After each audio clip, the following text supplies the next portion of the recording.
مسند پہ ہو تو صوفی ہے.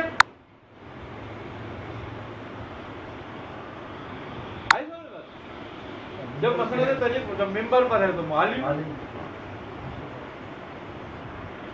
ممبر پہ بیٹھ کے وہ عالم کا حکم لگائیں گے اور مسند پہ بیٹھ کے صوفی کا حکم.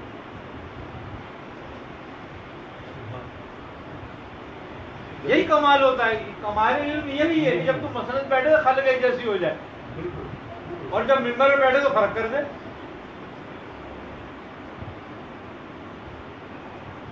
تو دونوں جگہ کا حق نبھا.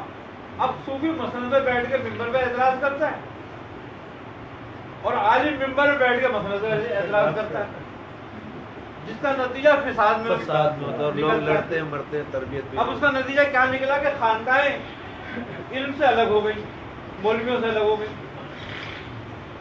مولوی خانقاہوں سے الگ ہو گئے.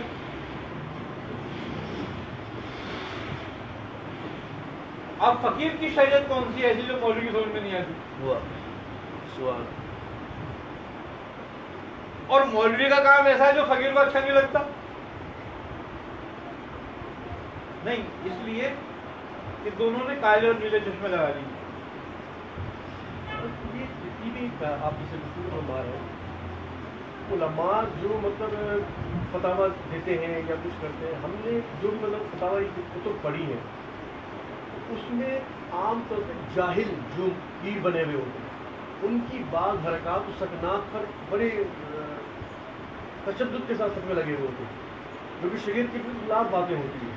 تو آیا یہ وہی چیز ہے نا جو عالم کا منصب ہے کہ ان کی غلط چیزوں کو جو شریعت سے ہٹ کر ہے, جو مصطفی نہیں ہے یا جو طریقت کی راہ نہیں ہے اور لوگوں نے اپنائی نہیں ہے, اس پہ فتویٰ لگانا, یہ اس کو سمجھائیے گا.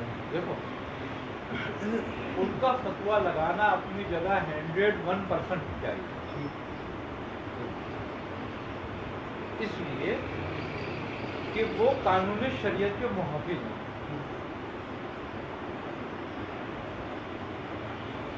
اور قانون شریعت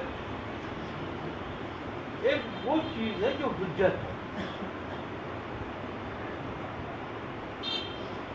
کیوں؟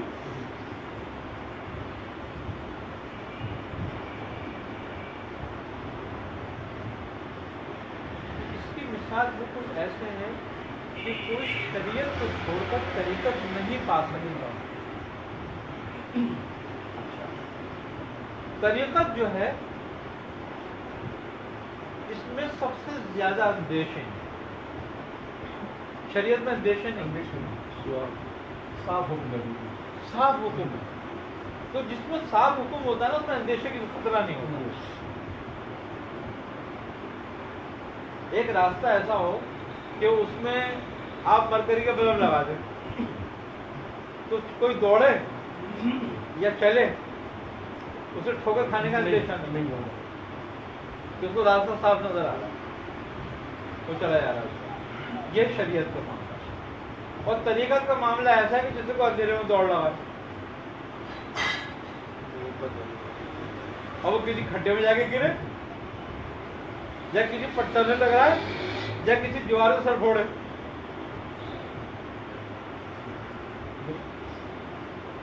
تو اب اس کے بغیر اس کا مطلب کہ وہ روشنی کے بغیر راہ نہیں ہے. تو جو اولیاء اللہ ہیں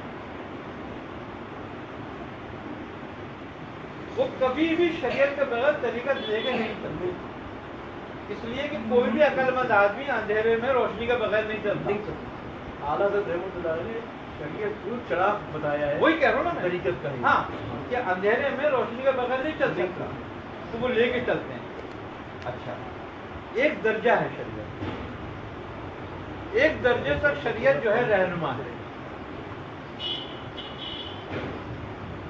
اور ایک مقام ایسا آ جاتا ہے کہ جہاں شریعت پھر کچھ پناہ ہے, محافظ بنا, وہ محافظ ہے پھر شریعت. اب محافظ کہاں ہوتی ہے شریعت اس کی؟ جب وہ کشف و کرامات میں داخل ہوتا ہے, جب وہ اختیار میں داخل ہوتا ہے نا, تو اختیار اس کے ہاتھ میں آتا ہے, تب شریعت اس کی کچھ پناہ ہوتی ہے, اس وقت اس کی محافظ ہو جاتی ہے اس کی, کہ اگر شریعت چلے گا حفاظت میں رہے گا. اور اگر اس کے تحت ہو گیا تو پھر ایسی بیرارو بھی ہو جائے گا، اور جب بیرارو ہوگا تو فیض مصطفی سے انقطاع ہو جائے گا. ٹھیک ہے، جب فیض مصطفی دربار رسالت سے انقطاع ہوتا ہی شیطان کا مسلط ہو جائے گا، پھر شیطان مسلط ہو جائے گا، پھر وہ اس کا رہنما ہو جاتا ہے، پھر وہ اس کا پیر بن جاتا ہے، اس کا رہنما بن جاتا ہے، پھر نئے سے نئے حالات، نئے سے نئے طریقے، نئے سے نئے کرامتیں وہ ظہور کرنے لگتی ہیں، اور پھر وہ شریعت کے بالکل مخالف قسم کو ہو جاتی ہے، معاملہ الٹا ہی ہو جاتا ہے. معاملہ الٹا ہو جاتا ہے. اب وہ ہدایت کی طرف نہیں جا رہا ہوتا، وہ گمراہ در گمراہ ہو رہا ہوتا ہے، بالعکس چل رہا ہے. بالعکس چل رہا ہوتا ہے، لیکن وہ سمجھ رہا ہے میں ترقی درجات پر ہوں. طریقت بڑی خطرناک چیز ہے، یہ اندھوں کو گاؤں میں آتی ہے.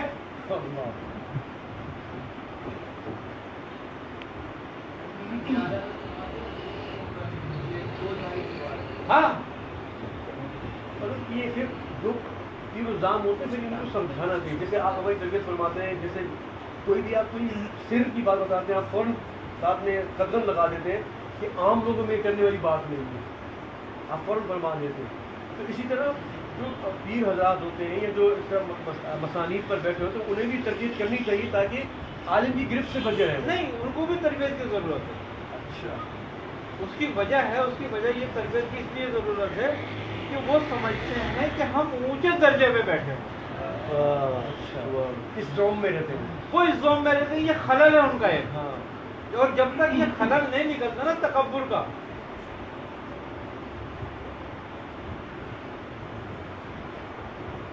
تب تک فتوے آتے رہیں گے.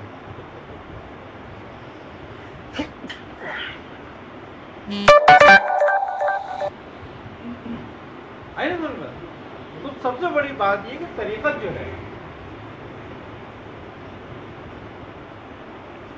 وہ تو شریعت کے بغیر نہیں ہو سکتی. کیوں کہ طریقت جو ہے شریعت کوئی قانون ہے، لیکن طریقت اس پہ عمل کرنے کا نام ہے، اور اس عمل کرنے کی جو ثمرات ہیں وہ معرفت ہیں. جو جتنا شریعت کا پابند ہے وہ اتنا طریقت میں آگے جائے گا، طریقت میں آگے جاتا ہے. بات یہ ہے کہ دودھ کی اصل کیا ہے؟ دودھ کی اصل گھی ہے.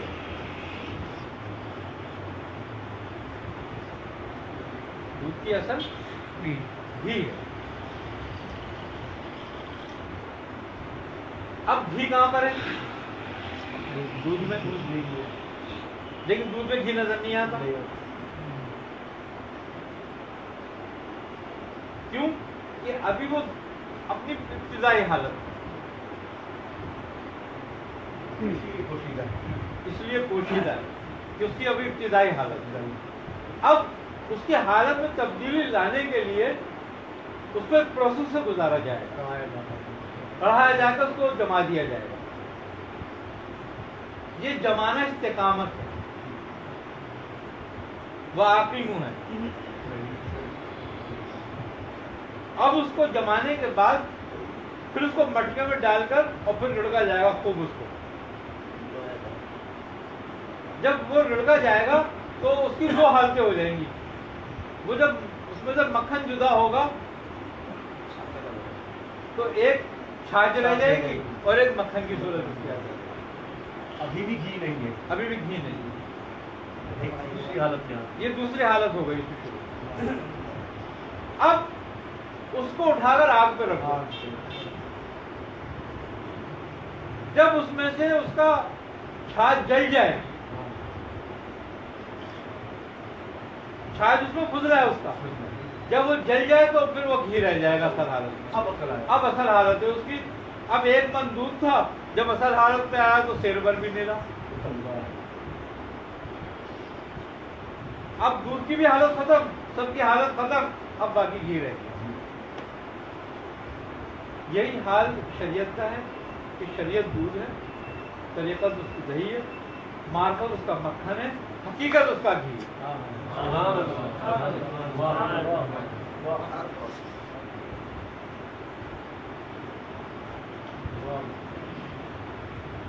وہ اسی لیے کسی نے کہا نا، کہتا ہے تن مٹکو من دہی صورت بلومن ہار، یعنی کہ تو اپنے من کی دہی جما اور اپنے تن کے مٹکے میں ڈال اور خوب ریاضت کی اس میں مداحی چلا.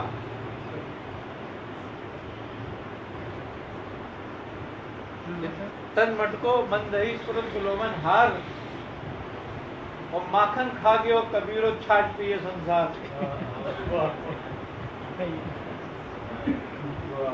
کہ مکھن میں نے نکال کے اپنے پاس رکھ لیا، باقیوں کو چھائی دے دی ہو گئی. یہ ہر ولی کا حال ہے کہ وہ جب تک اپنے تن کے مٹکے میں اور من کی دہی نہیں ڈالتا، یعنی کہ من کی دہی کا مطلب یہ بھی واضح ہو، سمجھنا چاہیے کہ لوگ من کی دہی کیا چیز ہے. فَاتَّبِعُونِی،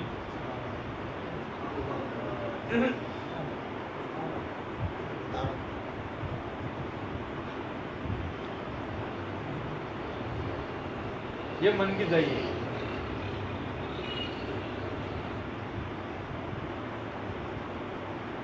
اطاعت کی دہی ہے. اب ریاضت سے بلونا ہے. مکھن آئے گا یحببکم اللہ.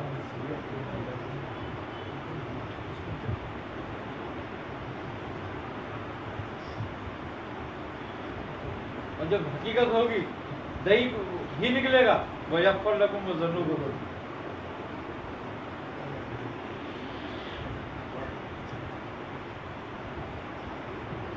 اسی لیے آئے تھے، جس لیے آئے تھے سو ہم کر چلے.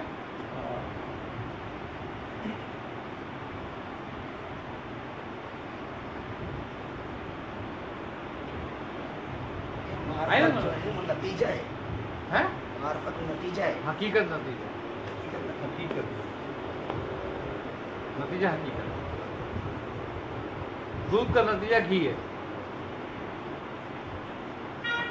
تو بات یہ ہے کہ وہ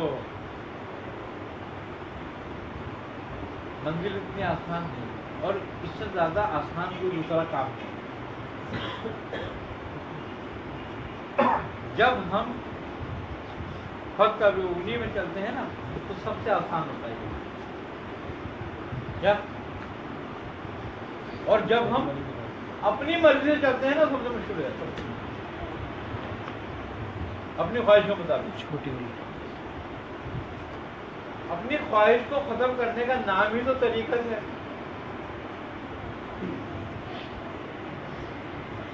آئی سمجھ میں بات. اب رہ گئی بات عالم کی، تو بڑے بزرگ کہتے ہیں کہ علم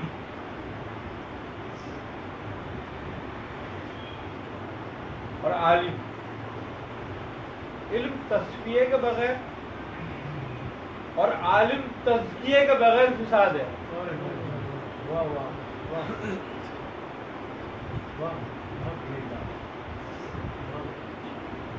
یہ عالموں کو بھی سوچ لینا چاہیے بات. یہی چیز سے بہت فرمانے کا مقصد ہے. بس ایک دم منبر پہ مت آؤ، منبر کا مزہ ہو. پہلے ہاں، تیرے علم کا تصفیہ بھی ہونا چاہیے اور تیری ذات کا تزکیہ بھی ہونا چاہیے. تب تیرا بیٹھنا فساد نہیں ہوگا. فساد نہیں ہوگا، ورنہ فساد ہے پھر.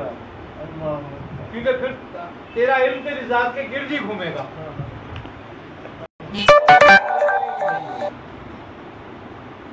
اللہ تعالیٰ ہمیں سمجھنے اور سمجھانے کی توفیق عطا کرے. آمین.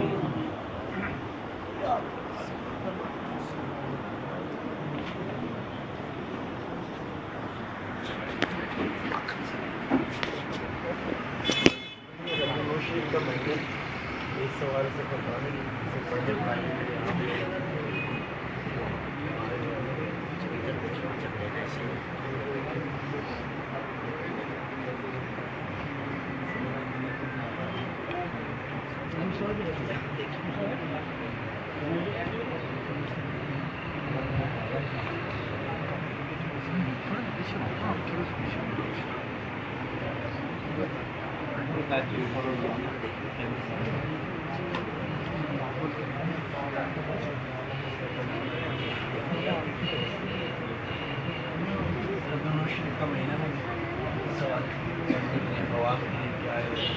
ہمارے بھی جو لوگ پوچھ رہے ہیں شاید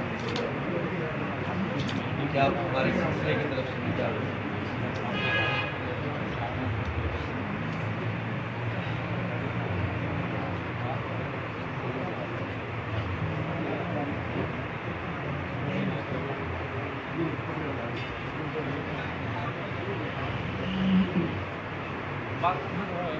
سب سے اچھی چیز جو ہے وہ سورہ توبہ کی آخری آیت ہے.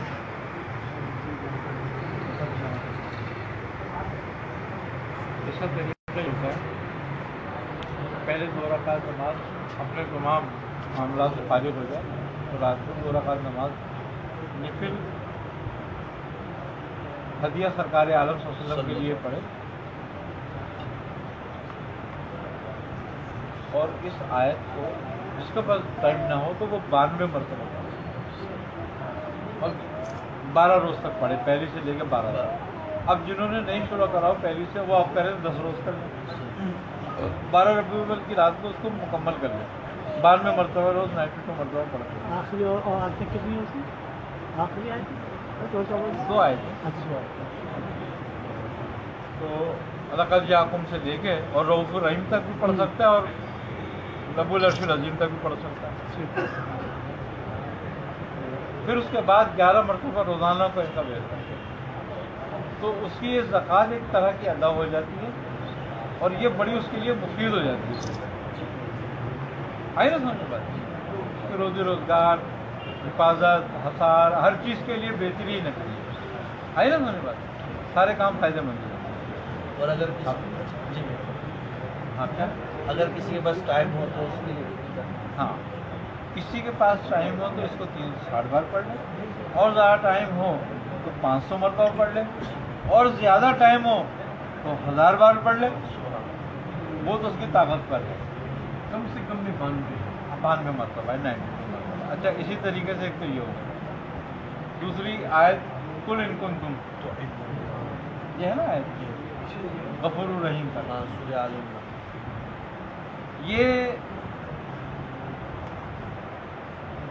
یہ آخری 3 دنوں